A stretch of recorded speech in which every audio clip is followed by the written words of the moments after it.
Good morning মোৰ অন্য এটা ব্লগলৈ আপোনালোক সকলোকে স্বাগতম জনাইছোঁ।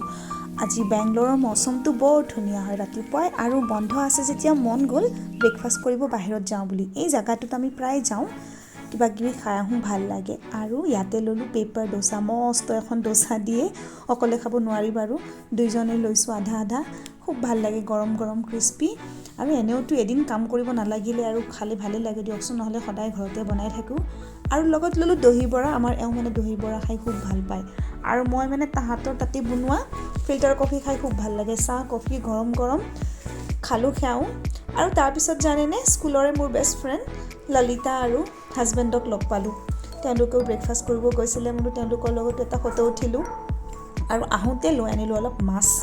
তাৰপিছত আকৌ এই কিটচেনৰ ফুলখিনি অকণমান সেয়া হৈছিলে, সেইখিনি সলাই দিলোঁ। মোৰ এইবিলাক কৰি খুবেই ভাল লাগে, মানে প্লান্টছ বুলি ক'লে মানে উইকনেছ। তাৰপিছত মাছবিলাক ভালকৈ ধুই মেলি হালধি নিমখ মছলা বিধে বিধে সানি এফালে ফ্ৰাই কৰিব চুৰু কৰি দিলোঁ। তাত আজি বোলো অলপ পূৰা অসমীয়া ষ্টাইলতে বনাওঁ। মাছৰ পেটুখিনিও লৈ আনিছিলোঁ, তেল আছিলে, সেইখিনিও অকণমান ভাতেৰে ভাজিছোঁ। তাৰপিছত আৰু এওঁ মানে কচু আনিছিলে, কচুৰ যিটো আলু সেইটো খাই বোলে, তাৰেও মাছ বেলেগকৈ তৰকাৰী বনাইছোঁ।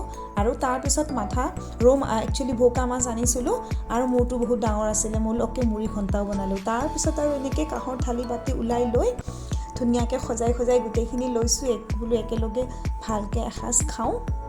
নহ'লে বাকী থকা স্কুল থকা দিনত মানে এনেদৰে বহি মাছ ভাত খাব সময় নহয়, অকল যে বন্ধৰ দিনা আৰু শনিবাৰ বা দেওবাৰে এনেকৈ অলপ কিবা কিবি নিজৰ মতে বনাই কেনে খোৱা যায়। বাকী দিনত বাৰু মাছৰ বেছি আইটেম বনাবৰ কাৰণে এনেকৈ টাইম নহয় দিয়কচোন। আৰু ল'লোঁ খুব ধুনীয়াকৈ, আৰু ডেৰ কিছ বাকি বহি কেনে খাব ল'লোঁ। ভাল হৈছে জানে, নিজে বনাই নিজে কৈছোঁ, খালোঁ খুব ভাল লাগিছে, মানে এনেকৈ থলুৱা অসমীয়া খানা মাছেৰে খুবেই ভাল লাগিল। থেংক ইউ ফৰ ৱাচিং।